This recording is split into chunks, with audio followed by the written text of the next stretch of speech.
When we talk about the corset muscles, we're predominantly talking about what I call the belly button or the Easter egg muscle, the one where we draw our tummy in gently towards our spine, and our pelvic floor. But there are other muscles that are included in your corset, and your lumbar multifidus muscles are really important muscles for stability. And if you've had a lower back injury, quite often these muscles will switch off. And this is an excellent exercise to switch them back on. So it's called side kick. I'm going to lie on my side, and initially I might just hop with my arm, my body, and my legs in a perfectly straight line.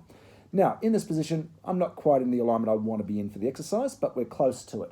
You might need to bring that arm slightly forward so you don't pop the ribs. And I do want you to bring your legs probably around 10 degrees forward.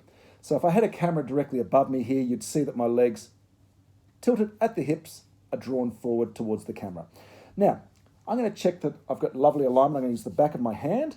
And it's very easy to check whether my hips are stacked or if I'm rolling forward or rolling backwards. I am going to engage my corset muscles. This palm, by the way, is facing the ceiling, so I don't want to be pushing into the floor with it. It's very hard to use it if it's palm to ceiling. So hips are stacked, legs are stacked, bring your head and neck into good alignment.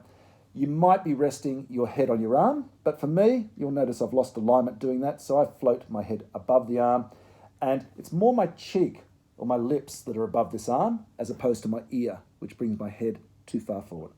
I'm going to use this hand initially to help me keep my beautiful alignment as I float the legs off the floor. Now both legs are off the floor. An easier variation is just floating the top leg up. So they're both lifting up somewhat, and I'm going to have as little weight as possible through this hand, and I might well then be able to place that hand on the side of my thigh, or you could change that position to the lightning rod, which I'll talk you through in a moment. So in this position here, what I'm looking to do is keep still. As I kick just the top leg forward a little way on the out breath, I'll notice that I feel a little less stable, and I'll only get to the point where I start to feel, okay, I'm a little bit unstable now. That's as far as I need to go, and I'll breathe in and bring the leg back. Now, a couple of little watch out points. I don't want you to drop your shoulder, your hip, or your other leg backwards.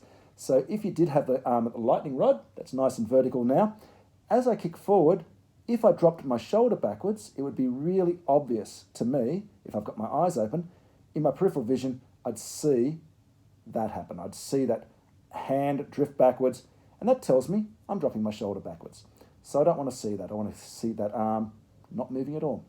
The other thing to watch out for, and I'll move up the mat a bit, is as I'm doing this exercise, a lot of times people, I'll just put the arm back on the thigh, will cheat a little bit. They'll take the other leg backwards as they're kicking this one forward.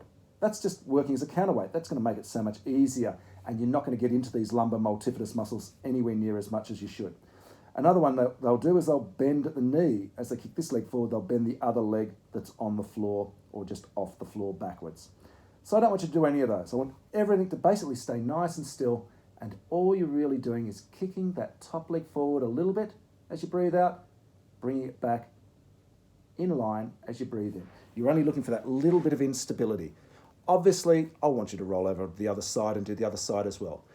A couple of other little variations, or one in particular, is you can do little circles as well. So rather than just kicking this top leg forward, directly forward and coming back, you could do little circles where you just kick the leg forward and up, and then you bring it back. Now, this leg doesn't come behind the other leg, so I'm not taking it back behind it like I'm doing now. It's coming back so it's directly in line with the other leg. I'm looking down to check on that right now, but when I do that, my head comes out of alignment, so I don't want you looking down at your feet too often. So legs are forward, I'm floating up, knees are soft, and as I come forward, I kick forward, and then I come back in line. I don't come behind. And then I change directions. And remember, you're looking to keep your hips nice and stacked, not roll the hips backwards and forwards. Keep that other leg nice and still as well. So it's side kick, excellent for working through these little muscles that just make little micro corrections to your vertebral alignment. So your lumbar multifidus, they usually only jump a vertebrae or two at a time. And excellent exercise if your lower back's ever playing up.